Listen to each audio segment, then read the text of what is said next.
This is a BEcom dry bread crumb machine, stock number 20177.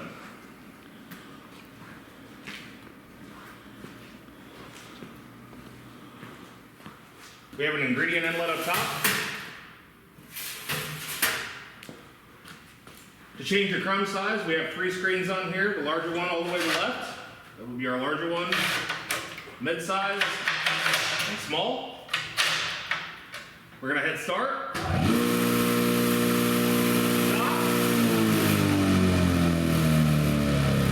We'll hit start again. Here we have our emergency stop.